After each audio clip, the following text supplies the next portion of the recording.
दोस्तों रात के 10 बज रहे थे और गुजरात की गांधीनगर के पीथापुर नामक एक गौशाला में एक बच्चे की तेज़ रोने की आवाज़ें आने लगती हैं। जब आसपास के कर्मचारी, गौशाला के लोग और आसपास के लोग वहां पर पहुंचते हैं तो वे देखते हैं कि आखिर कौन सा बच्चा है जो इस गौशाला में बैठकर रो रहा है और आखिर इसके माता पिता कहाँ हैं। लेकिन जब उस बच्चे की हालत को देखते हैं तो वो हैरान और परेशान हो जाते हैं। दरअसल गौशाला के गेट के बाहर एक 10 माह का बच्चा बहुत ही लावारिस हालत में संदिग्ध परिस्थितियों में छोड़ा गया था और आसपास जब ढूंढा गया, तलाश की गई तो ये पाया गया कि उस बच्चे का माँ बाप, उस बच्चे को छोड़ने वाला या फिर कोई भी व्यक्ति वहाँ पर मौजूद ही नहीं था। इसके बाद ये समझ लिया गया कि इस बच्चे को लावारिस हालत में यहाँ पर मरने के लिए छोड़ दिया गया है। तत्काल पुलिस को इत्तला की जाती है और गांधीनगर पुलिस भी उस मौके पर पहुंचती है। बच्चे की हालत को देखकर उन्हें पास की गांधीनगर क्षेत्र की उस गौशाला की एक पार्षद के पास, जिनका नाम दीप्ति पटेल था, उनकी सुपुर्द कर दिया जाता है और ये कहा जाता है कि आप बच्चे की देखरेख करें और सुबह हम इस बच्चे की परवरिश का कोई इंतज़ाम करते हैं। तब तक इस मामले की जो जानकारी थी, जो खबर थी, वो आसपास तेज़ी से प्रसारित होने लगती है। पुलिस अपने स्तर से जाँच पड़ताल करने लगती है और पुलिस अपने स्तर से जांच पड़ताल करते हुए इस बच्चे के माँ बाप का, उस व्यक्ति का पता लगाने की कोशिश करती है जिसने इस बच्चे को छोड़ दिया था। तो कौन था वो बच्चा, क्यों इस बच्चे को इस हालत में यहाँ पर छोड़ दिया गया था और इसके बाद इस बच्चे के साथ क्या होता है, कैसे ये बच्चा जो कि 10 माह की ही उम्र का था, इसने एक बहुत बड़े कत्ल का सुराग दे दिया, जिस मामले में गृह मंत्री ने खुद से इंटरेस्ट लिया और इस पूरे मामले की तह तक जाकर बहुत ही जल्द पुलिस ने 24 घंटों के भीतर एक बहुत बड़े कत्ल का, एक बहुत बड़ी साजिश का खुलासा कर दिया। तो इस पूरी वीडियो में हम इस पूरी घटना की तह तक जाएंगे और आप सभी को बताएंगे इस सच्ची घटना को, जो कि गुजरात की गांधीनगर में घटी है। और इस पूरी सच्ची घटना के लिए आप बने रहें इसी वीडियो के अंत तक। तो बहुत बहुत स्वागत करते हैं आप सभी का आपके अपने इस यूट्यूब चैनल सच्ची घटना पर। दोस्तों, अगर आपने अभी तक हमारे इस चैनल सच्ची घटना को सब्सक्राइब नहीं किया है तो बाय रिक्वेस्ट हमारे इस चैनल सच्ची घटना को सब्सक्राइब करें और बेल नोटिफिकेशन ऑन कर लें, ताकि आपको हमारी लेटेस्ट वीडियो क्राइम की एक से बढ़कर एक, जुर्म की सच्ची और खौफनाक साजिशों वाली ये वीडियोज़ डेली मिल सकें। तो बने रहें इसी वीडियो के अंत तक। हम शुरू करते हैं आज की सच्ची घटना को। इसके बाद पुलिस अपने स्तर से जांच पड़ताल करते हुए आसपास के लोकल न्यूज़ समाचार पत्रों में भी इस बच्चे की फ़ोटो छाप देती है और इस बच्चे के बारे में गुमशुदगी की रिपोर्ट दर्ज कर लेती है, जिससे इस बच्चे के बारे में कुछ पता तो चल सके। और इसके बाद जब ये खबर निकल कर सामने आती है तो ये खबर उड़ते उड़ते गुजरात के गृह मंत्री हर्ष सांघवी के पास भी पहुँच जाती है। जब हर्ष सांघवी तक ये मामला पहुँचता है कि एक बच्चे को लावारिस हालत में, जो कि 10 से 11 माह की उम्र का है, उसे गौशाला के बाहर मरने के लिए छोड़ दिया गया था और कोई उस बच्चे की खबर नहीं ले रहा है, उस बच्चे का सुराग नहीं मिल पा रहा है, तो उन्होंने खुद इस मामले में तह तक जाकर जांच पड़ताल करने का बीड़ा उठाया और पुलिस को आदेश जारी किए कि तत्काल इस मामले का खुलासा किया जाए। इसके बाद एएसपी के निर्देश में 50 पुलिस की टीम गठित की जाती है और आसपास की सीसीटीवी फुटेजेस खंगाले जाते हैं, लोगों से बातचीत की जाती है, जांच पड़ताल किए जाते हैं। ये पता लगाया जाता है कि आखिर कोई व्यक्ति हो जिसने इस बच्चे को ले आते समय या छोड़कर जाते समय उस व्यक्ति को देखा हो। सीसीटीवी फुटेजेस की जब जांच पड़ताल की जाती है तो करीब 50 पुलिसकर्मियों की टीम मिलकर जब सीसीटीवी फुटेजेस की जांच करती है तो 150 फुटेजेस की खंगालने के बाद पुलिस को एक फुटेज में एक व्यक्ति एक सेंट्रो कार में आता हुआ दिखाई पड़ता है, जो कि बहुत घबराया हुआ था। और रात के 9:20 के आसपास का ये वो वक्त था जब इस व्यक्ति ने इस बच्चे को अपनी गोद में लिया हुआ था और वो तेज़ी से उस गौशाला के गेट के बाहर आता है और उस बच्चे को गौशाला के गेट के बाहर छोड़कर वहीं से वो तत्काल दबे पाँव पीछे मुड़ता है और तेज़ी से भागकर उस कार में बैठता है और वहाँ से वो फरार हो जाता है। इसके बाद की सीसीटीवी फुटेज में उसकी क्लिप नहीं आती है। जब पुलिस को इतना पता चलता है तो पुलिस ने सबसे पहले उस सेंट्रो कार के मालिक के बारे में जांच पड़ताल करनी शुरू की और उस मालिक की जांच के लिए पुलिस ने तत्काल उस गाड़ी का नंबर निकाला। उस गाड़ी के नंबर निकालने के बाद जब पुलिस ने जाँच की तो ये पता चलता है कि जो कार थी ये सचिन दीक्षित नाम के एक व्यक्ति की थी। चूँकि सचिन दीक्षित नाम का व्यक्ति, उस व्यक्ति के नाम पर जब इस कार को अलॉट किया गया था, वो व्यक्ति के नाम पर ये कार थी, तो पुलिस तत्काल उस घर पर पहुंचती है जहां पर वो व्यक्ति सचिन दीक्षित रहा करता था। लेकिन पुलिस के पहुंचने के पहले ही सचिन दीक्षित उस घर को छोड़कर जा चुका था, उस घर पर ताला लगा हुआ था। जब पुलिस इस तरीके से देखती है कि उस घर पर ताला लगा हुआ है तो पुलिस का शक और भी ज़्यादा गहरा जाता है। पुलिस ने तत्काल उस व्यक्ति के मोबाइल नंबर को निकलवाया और निकलवाकर उसके नंबर को सर्विलांस पर डाला और सर्विलांस पर डालकर उस नंबर को ट्रेस करना शुरू किया। तब ये पता चलता है कि दरअसल वो व्यक्ति इस समय राजस्थान के कोटा शहर में बैठा हुआ है। इसके बाद पुलिस ने तत्काल उस व्यक्ति को फ़ोन किया और उसे ये बताया कि आपकी कार कहाँ है। आपकी कार से एक व्यक्ति जिसका नाम अनाम बताया जा रहा है, उस व्यक्ति ने एक बच्चे को लिया है और उसे एक गांधीनगर के पास की एक स्वामीनारायण गौशाला में लाकर छोड़ दिया है। जब वो ये सुनता है तो वो हैरान हो जाता है, वो बहुत परेशान हो जाता है। सचिन दीक्षित को इस बात का विश्वास ही नहीं हो रहा था कि उसकी कार से कोई इस तरीके की वारदात को अंजाम भी दे सकता है।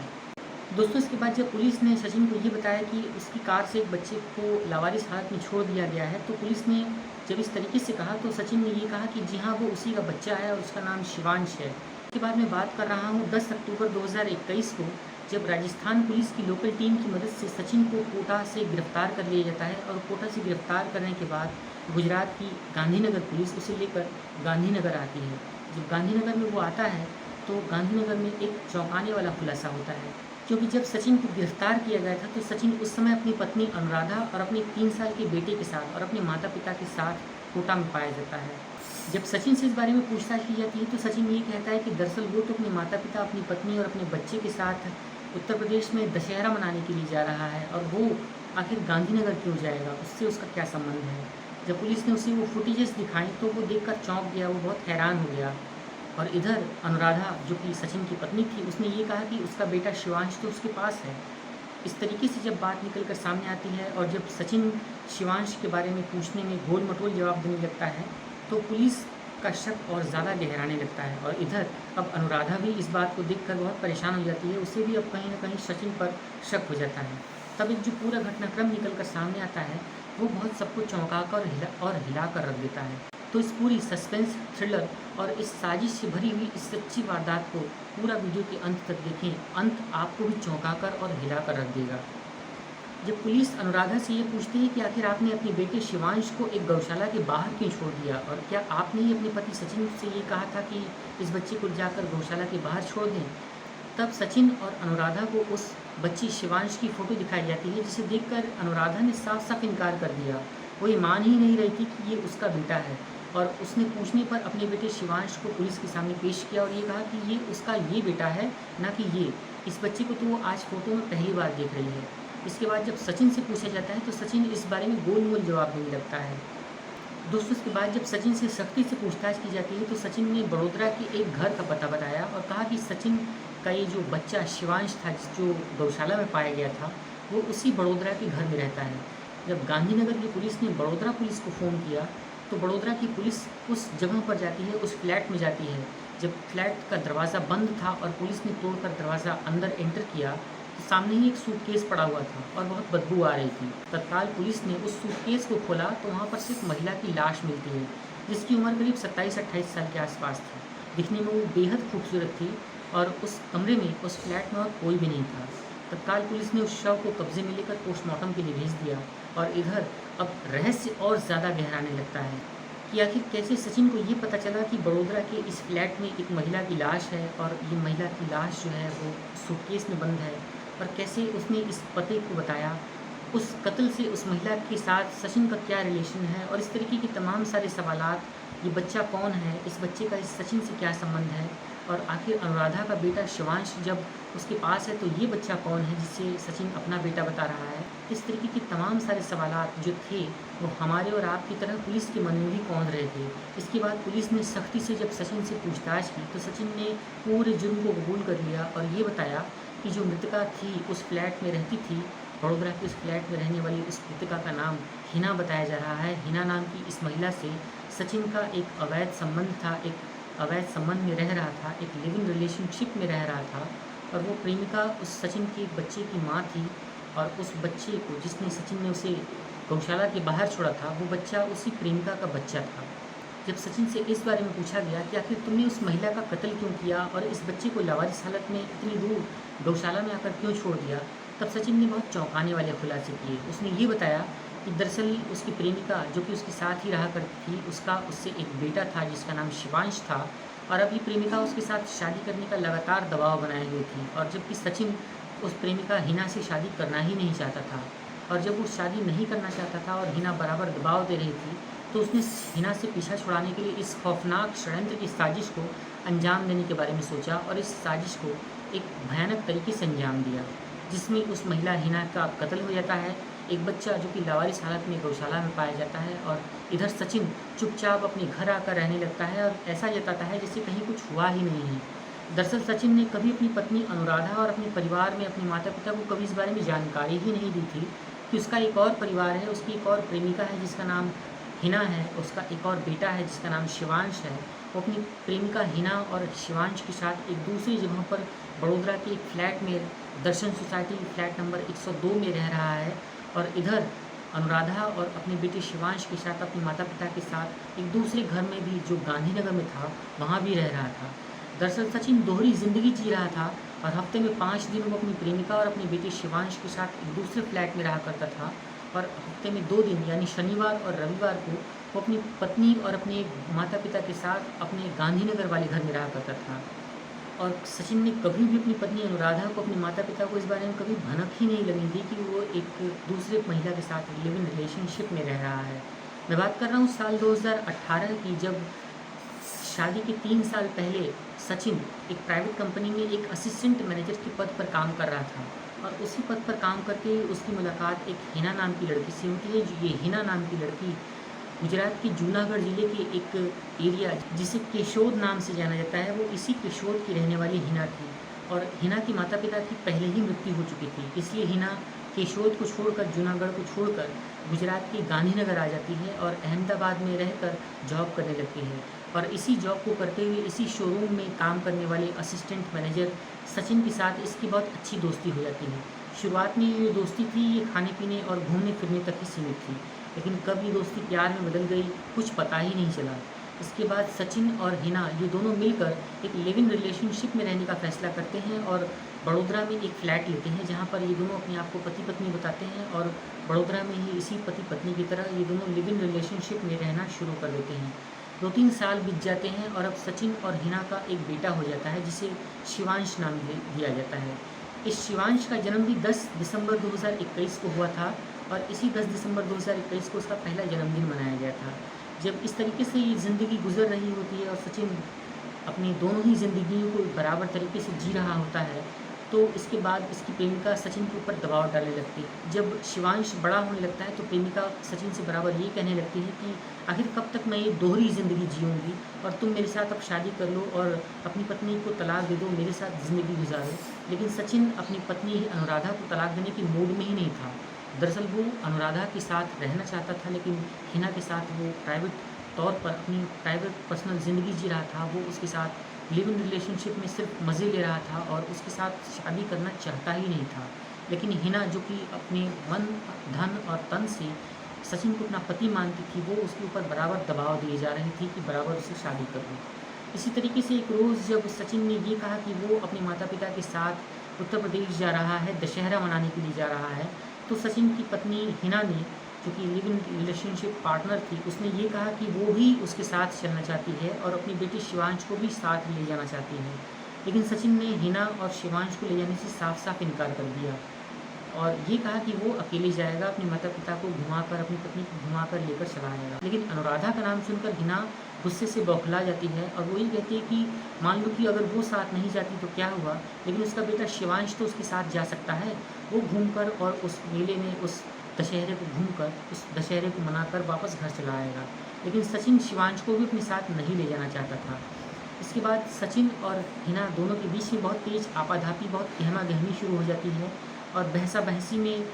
इस लड़ाई-झगड़े में बात हाथापाई तक पहुंच जाती है और इसी हाथापाई में सचिन ने अपनी he live in relationship partner Hina का बहुत ही बेरहमी से गला घोंटकर हत्या कर दी और गला घोंटकर हत्या करने के बाद उसने हिना की लाश को उस सूटकेस में पैक कर दिया और पैक करने के बाद चुपचाप वहाँ से अपने बेटे शिवांश को लेता है, लेकर चुपचाप गाड़ी में बैठकर आ जाता है और ऐसा जताता है जैसे कुछ कहीं हुआ ही नहीं है। दोस्तों, जब सचिन दर्शन ओएसिस कॉलोनी के 102 नंबर के फ्लैट से निकलकर वहाँ से आता है तो उसने ये सोचा ही नहीं था कि उसे वहाँ पर कोई देख रहा था और होता भी वही है। उसे वहाँ पर किसी ने भी नहीं देखा था। चुपचाप वो अपने बेटे शिवांश को लेकर उसी सेंट्रो कार में बैठता है और वहाँ से सीधा गांधीनगर स्थित उस गौशाला में पहुँचता है, जो कि पीथापुर का गौशाला था। और उस गौशाला में पहुंचकर, पीथापुर की स्वामीनारायण गौशाला में पहुंचकर उसने गेट पर ही अपने बेटे शिवांश को छोड़ दिया और तेज़ी से भागकर अपनी सेंट्रो कार में आकर बैठ जाता है और आसपास देखता है कि उसे कोई देख तो नहीं रहा। जब वो निश्चिंत हो जाता है कि उसे किसी ने नहीं देखा है और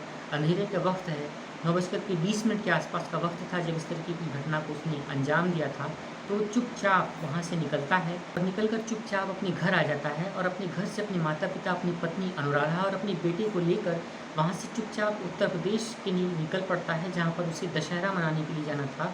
और वो ऐसा ज़ाहिर करता है जैसे कहीं कुछ हुआ ही नहीं है। उसके लिए एक सामान्य सी दिनचर्या थी, सामान्य सी घटना थी, जिसे उसने बहुत ही बेदर्दी से, बहुत ही साजिश की, बहुत ही फुल प्रूफ प्लानिंग के साथ अंजाम दे दिया था। और एक अजनबी की तरह, एक अनजान व्यक्ति की तरह चुपचाप वो वहाँ से निकल चुका होता है। दोस्तों, इसके बाद जब इस पूरी साजिश का खुलासा हो जाता है, सचिन ने इस तरीके से अपने पूरे इकबालिया जुर्म को कबूल कर लिया, तो पुलिस ने उससे बहुत ही